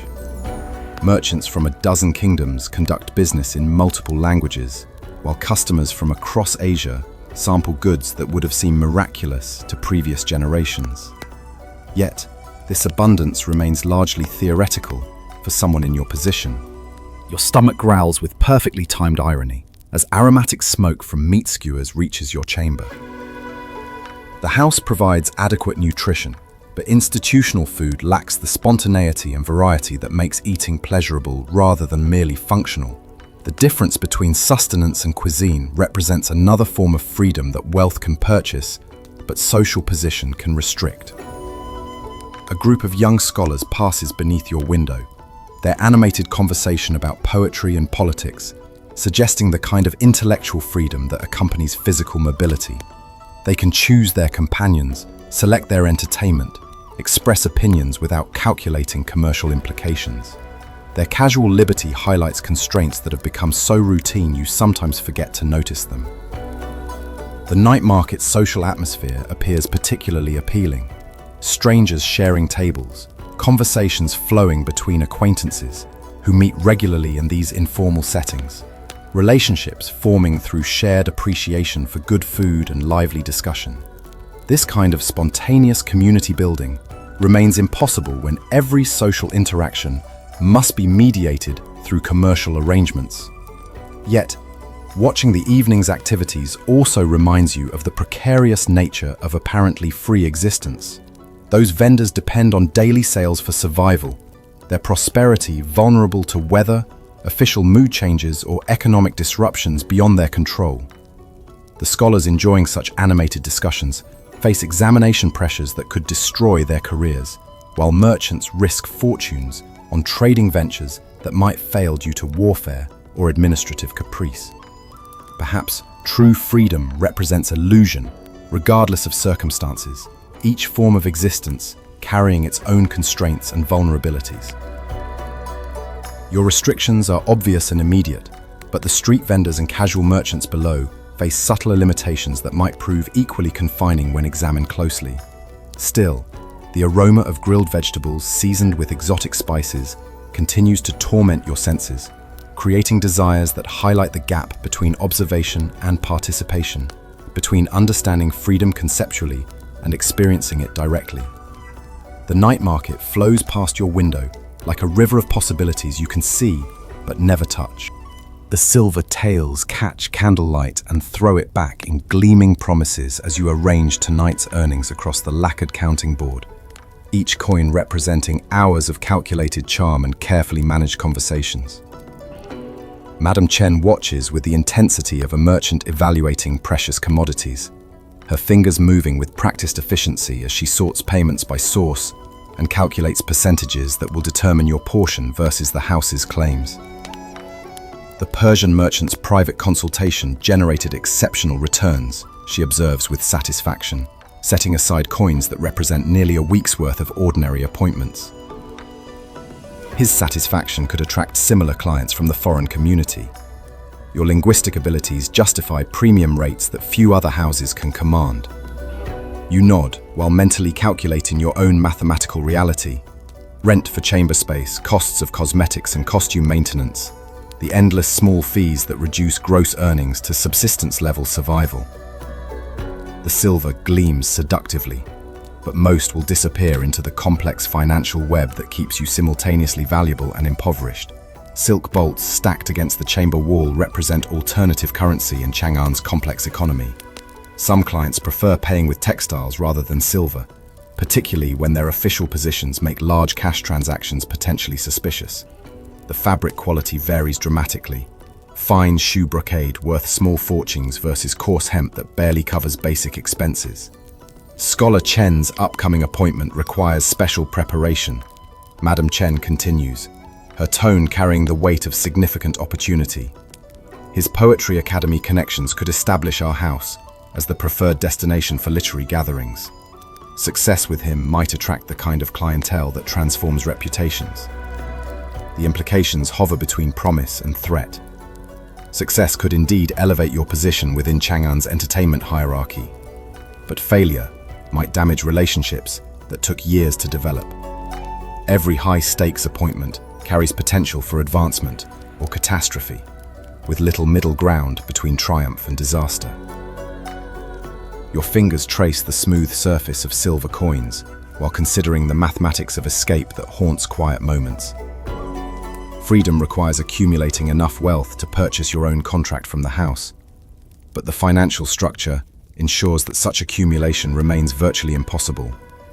Expenses always expand to consume income, while unexpected costs regularly destroy whatever small savings you manage to accumulate. The accounting continues through various categories: payments for regular clients, tips from satisfied guests, fees for special services that extend beyond standard entertainment offerings.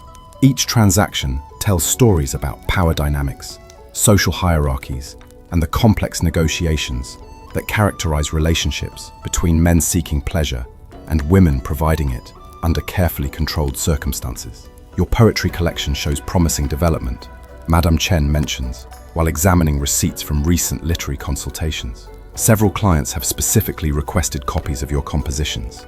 We might consider arranging private publication to enhance your cultural reputation. The suggestion carries both opportunity and additional financial obligation. Published poetry could attract prestigious clients while demonstrating intellectual accomplishments that distinguish you from mere entertainers. However, publication costs would likely be deducted from future earnings, creating new forms of debt that might extend your period of obligation indefinitely. Lamp oil gutters as the evening's business concludes, casting shifting shadows across piles of silver and silk that represent the tangible results of your daily performances. Tomorrow will bring new appointments, requiring fresh calculations of charm and cultural sophistication, each interaction potentially adding to or subtracting from the slow accumulation of resources that might someday purchase genuine independence. The bronze mirror reflects a woman surrounded by evidence of commercial success, yet unable to enjoy the freedom that such success might purchase in other circumstances. The coins will disappear into various obligations, the silk will be allocated to house expenses, and you will continue performing the elaborate dance between prosperity and poverty that defines courtesan existence. Yet tonight's accounting also demonstrates your growing value within Chang'an's entertainment economy. The premium rates your appointments command reflect recognition of rare skills that few women possess. Perhaps that recognition might eventually translate into the kind of influence that could reshape rather than merely endure the circumstances that currently define your existence.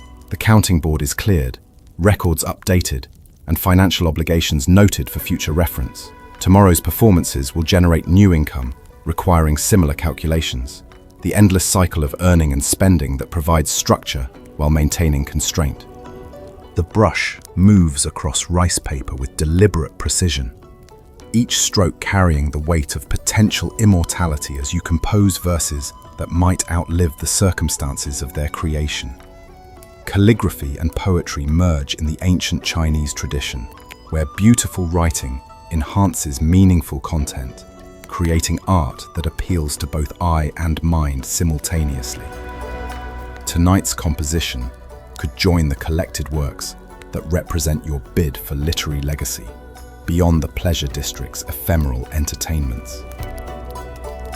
The poem, emerging beneath your brush, explores the theme of autumn chrysanthemums, flowers that bloom when others fade, finding beauty in seasons that defeat less resilient species.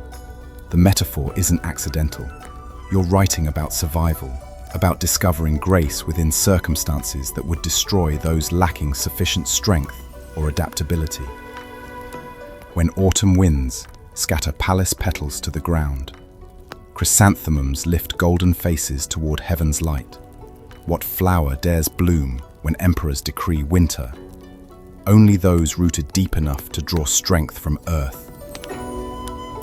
Each character requires careful consideration of both meaning and visual impact, the brushstrokes creating patterns that complement the poem's emotional content. Years of practice have developed muscle memory that allows complex characters to flow smoothly, though tonight's composition demands extra attention to ensure perfection worthy of potential publication. The evening's silence provides ideal conditions for literary work, absent the daytime pressures of client entertainment and social performance. These stolen hours between commercial obligations allow exploration of authentic artistic expression, moments when you can write for personal satisfaction rather than audience expectations. Your current composition draws on classical techniques while incorporating contemporary innovations that demonstrate familiarity with current literary trends. The tonal patterns follow regulated verse requirements, but the imagery employs metaphors that subtly challenge conventional attitudes toward women in precarious social positions. Scholars compose odes to plum blossoms braving snow, yet chrysanthemums endure what plum trees cannot face. Let winter winds test every flower's hidden strength. Spring returns with recognition for those who survived. The verses build toward conclusion that celebrates resilience while avoiding direct criticism of social systems that create the need for such endurance. Political poetry requires extraordinary subtlety to convey meaningful commentary without triggering official disapproval that could prove professionally dangerous. Scholar Chen's upcoming appointment provides motivation for exceptional literary effort. His Poetry Academy connections mean that impressive compositions might circulate among influential cultural figures, potentially establishing your reputation beyond Chang'an's entertainment district. Such recognition could attract clients who value intellectual achievement as much as physical beauty. The room's lamplight flickers against paper surfaces covered with rejected drafts and experimental phrases, evidence of the careful revision process that distinguishes professional poetry from amateur expression. Each word choice undergoes multiple evaluations for sound, meaning, cultural resonance, and potential misinterpretation by hostile readers. Your brush pauses over the final couplet, considering various possibilities for bringing the composition to satisfying conclusion. The ending must balance hopefulness with realism, celebrating strength while acknowledging the challenges that require such endurance. When spring returns with warmth to heal winter's damage, let poets remember which flowers proved their worth. Those who bloom, despite the season's harsh rejection, carry beauty that transcends temporary frost. The completed poem represents hours of careful craftsmanship, technical skill combined with emotional authenticity that transforms personal experience into universal statement about human resilience. Tomorrow's critical evaluation by Scholar Chen will determine whether your literary ambitions possess sufficient merit to justify continued development. Calligraphy creates its own meditation, as brush movements require complete focus on the present moment, temporary escape from constant calculation of social dynamics and commercial obligations. The flowing characters produce visual beauty independent of semantic content, art that transcends the circumstances of its creation. The final character completes tonight's literary labor, ink settling into paper, with the permanence that distinguishes written art from spoken performance. These compositions might survive long after their creators' circumstances change, carrying insights across generations that could find meaning in entirely different contexts. The lamp burns lower as you review the evening's work, satisfied with achieving the balance between technical competence and emotional authenticity that characterizes memorable poetry. Tomorrow will test whether your assessment matches that of educated critics whose approval could transform literary ambitions into recognized achievement. Magistrate Zhou's silhouette fills your doorway with the same steady presence that has marked his visits for the past 18 months. But tonight something different shadows his familiar features. His silk robes carry the subtle indicators of recent promotion, patterns that suggest increased official responsibility, along with the prosperity that accompanies advancement through imperial bureaucracy. Yet his expression holds uncertainties that even success cannot entirely resolve. I've been appointed to oversee the southern grain distribution, he begins, settling onto cushions with movements that suggest both satisfaction and concern. The position requires relocation to Yangzhou within the next season. It represents significant career advancement, but also complications. You pour wine with hands steady enough to mask the rapid calculations occurring behind your composed features. Zhou's departure would eliminate one of your most reliable clients, but his obvious hesitation suggests tonight's conversation might explore territory more complex than simple farewell arrangements.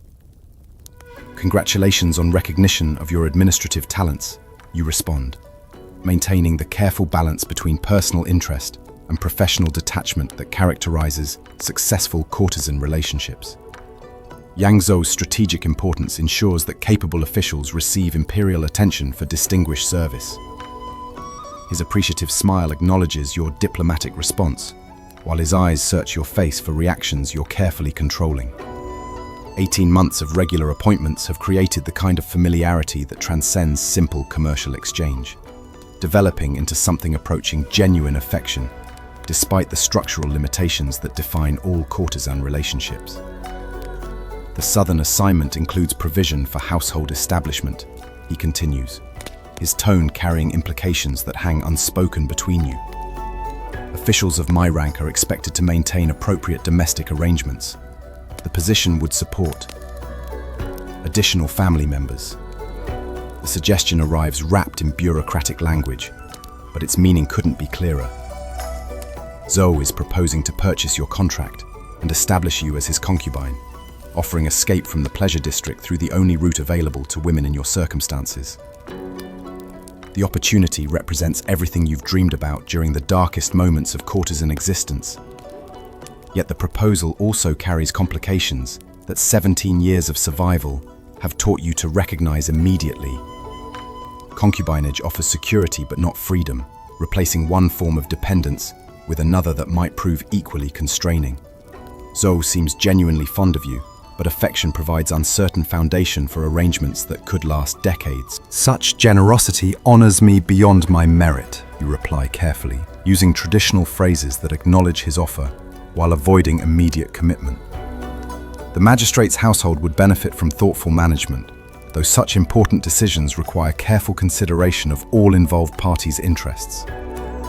Zhou nods understanding, his expression suggesting both appreciation for your diplomatic response and recognition that authentic relationship requires time for proper deliberation. His promotion creates opportunities, but also pressures to establish domestic stability that supports official responsibilities. I understand the complexity involved, he acknowledges. Your current obligations, the house's financial interests, the practical requirements of relocation, these matters demand careful negotiation.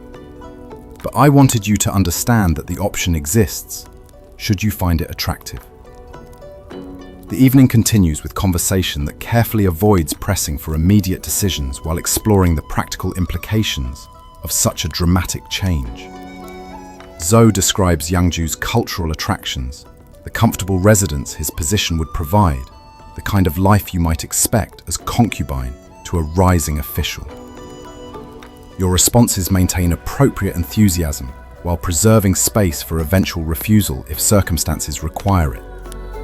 The proposal offers genuine opportunity for escape, but accepting would mean abandoning other possibilities that might emerge, closing doors to potential alternatives that require continued observation of Chang'an's political developments.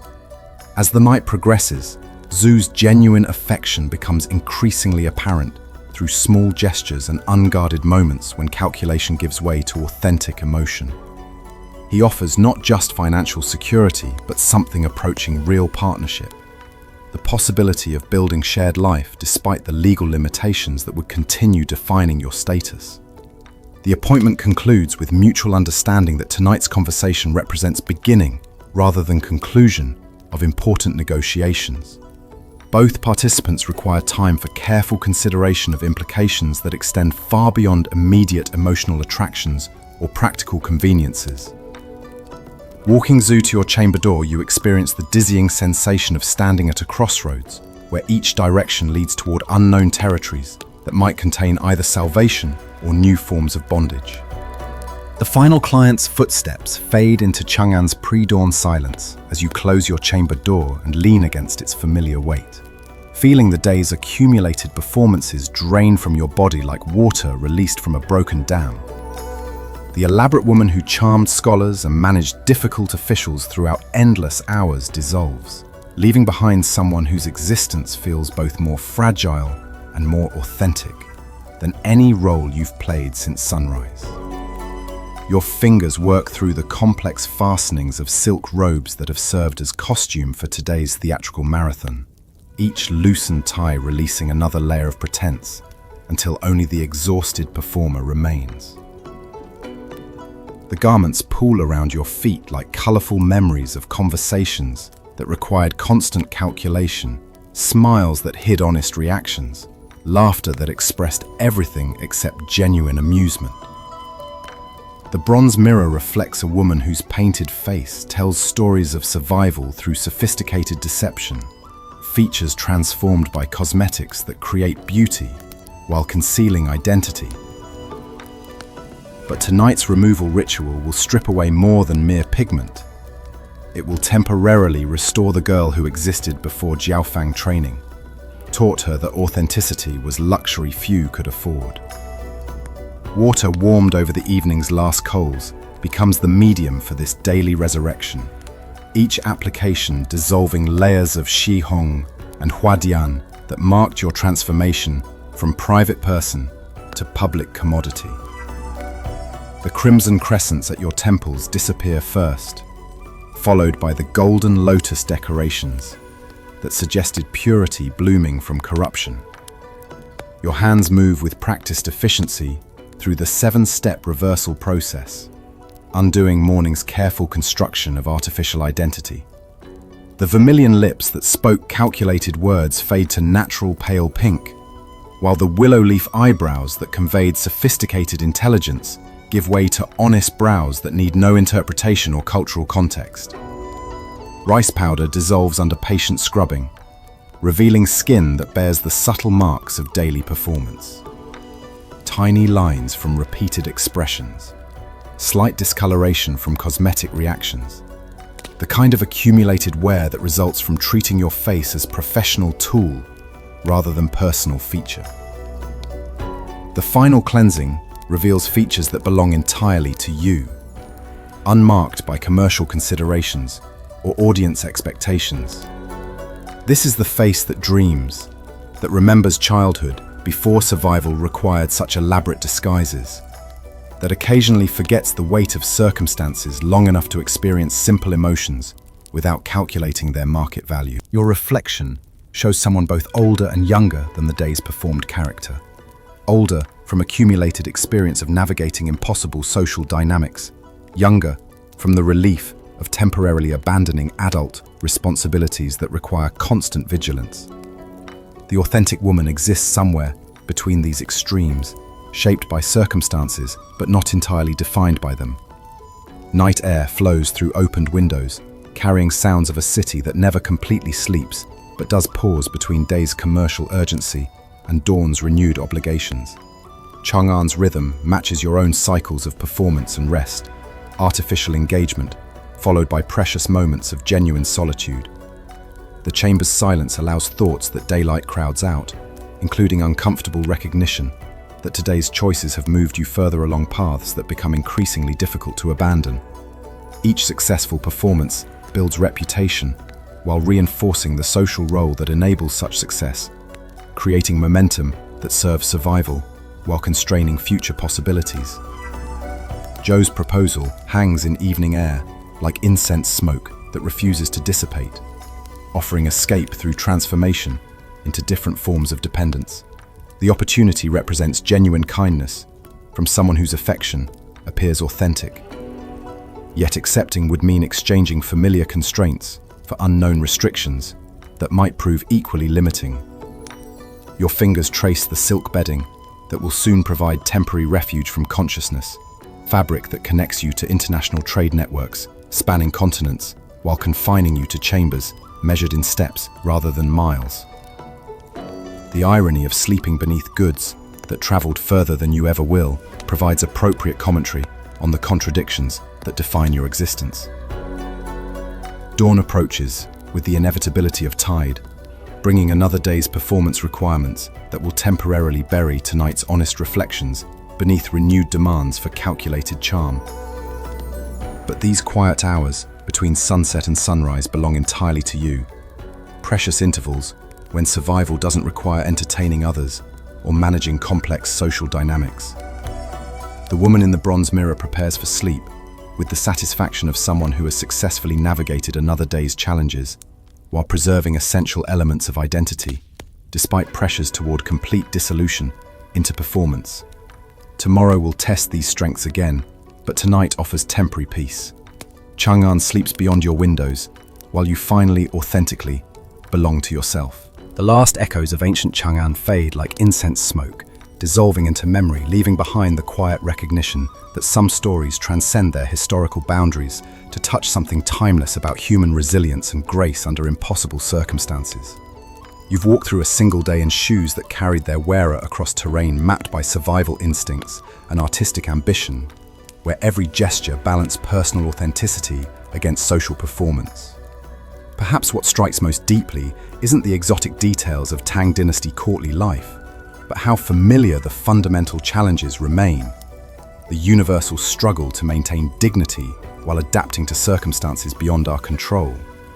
The careful negotiation between what we are and what others need us to be.